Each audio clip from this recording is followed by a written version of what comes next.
Ano yun, Miss Jo? Hindi ko lang tingnan ng ngabag.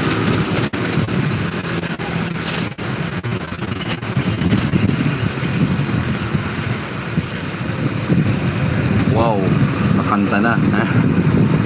Nangangatog po. Nangangatog. Hindi ko rin naiintindihan.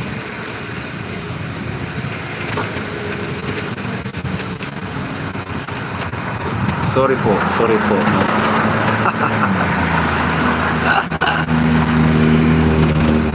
Nangangabag, nangangatog. Dalawa yun, pero wala ako naiintindihan kahit isa. So sa English, ano Miss Jo, ano yun? Baka sa English tayo magkaintindihan na. Kiniginaw po. Ay, ganon pala yan. Dami palang ibig sabihin ng giniginaw, ano? Nangangatog, nangangabag.